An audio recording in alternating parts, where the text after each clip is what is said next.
I'm 19 Keys, and this is High Level Conversation. Library.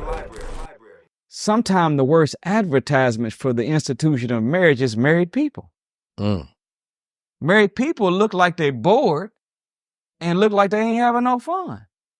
You go to a restaurant, just do your own side. That's a fact. They try to make it seem like it's miserable. Do your own observation. Go to a restaurant and see a couple laughing and having fun, and go over there. Excuse me, are you all married? No, we're not married. You go to another couple. You see them on their phone eating. Yeah. Excuse me, are you all married? 27 years. 27 years. Well, yes. Why you ask? Hell, because you're miserable as hell. Yeah. It should be opposite. Right. The married couple should be the one that look like they're having the fun. Right. And the other couple should be looking like they investigating each other, trying to figure out if this is the one. Right. But it's opposite. So the married couples have to start putting on a better advertisement for the institution of marriage to influence our people. I say it like this: if you're married and you're not having fun, you're doing it wrong. Right. You're supposed to be having fun. Y'all supposed to be friends with each other, enjoying each other's company. This is your primary positive soundboard that you call your wife or your husband, that you bounce your ideas off of, and they give you back your ideas better than you gave it to you, and then help you to achieve the ideas. Why shouldn't you be happy with that kind of person? So the enemy did it, and now the couples are putting on a bad commercial for it.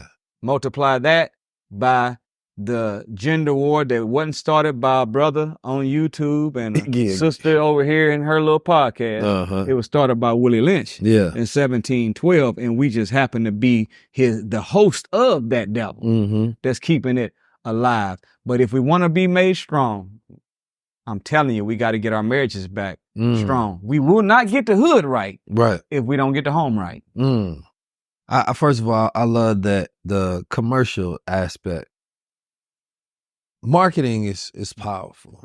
Yes, it's very powerful. And this is why I say sometimes, it's not God that's lazy. It's the gods that's lazy, right? Meaning his sons are sometimes lazy.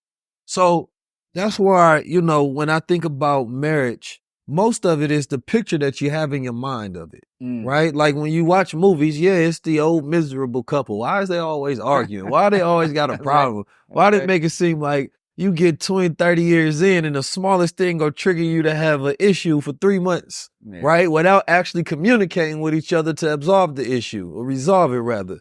So it's like, I also want to understand marriage in the sense that this generations or generations to come are looking at it to where they do not want to have the traditional marriage in the sense of we go to the government, we get a piece of paper, right?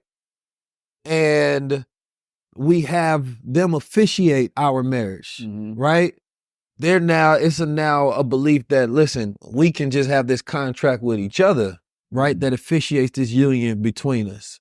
And this is, maybe they set up a trust, or maybe they set up something that's a contract between the two. Does that make the marriage still valid? Or do they have to go through the traditional union with the government as well in the contract process? The minister advised us to legally say who you are, declare that you are what you are.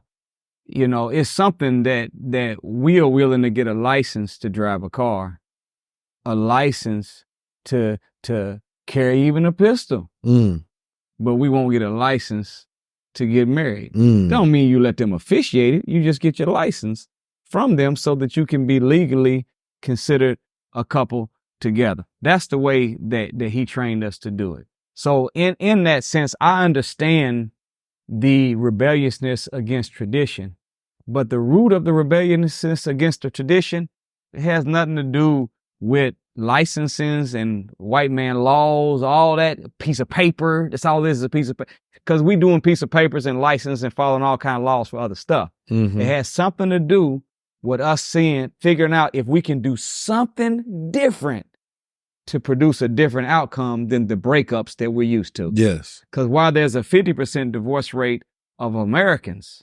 75% divorce rate among Black people. That means for every 4 couples you see, 3 of them's not going to make it.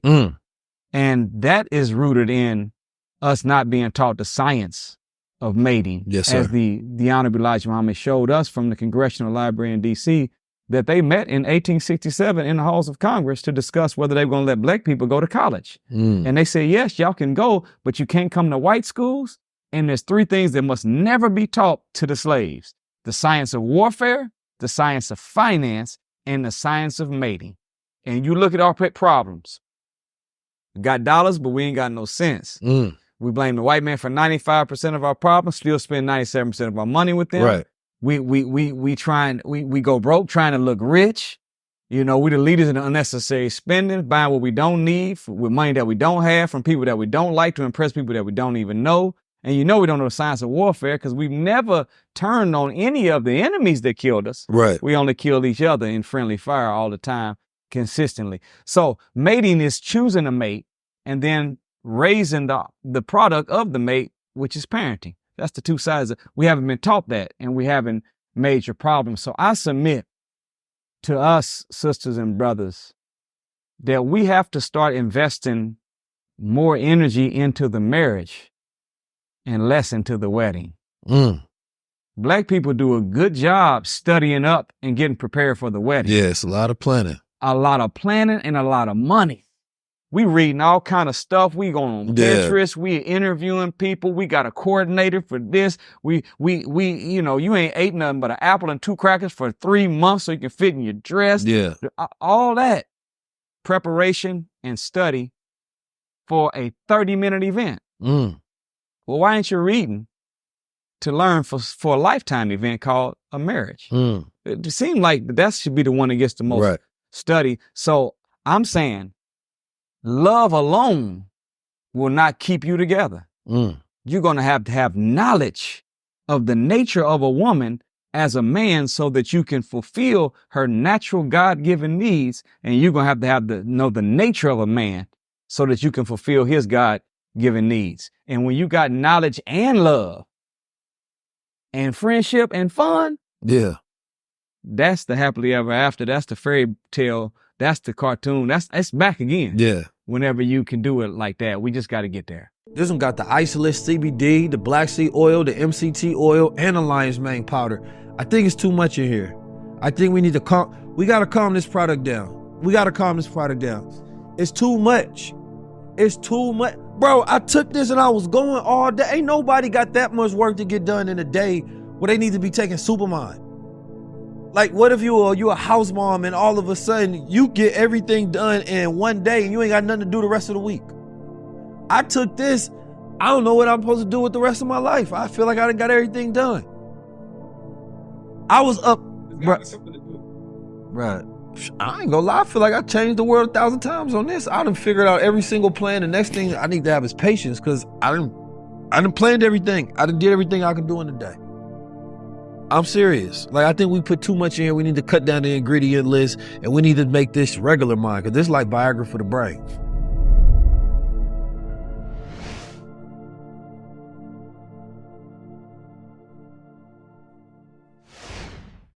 I'm 19 Keys, and this is High Level Conversation. Library.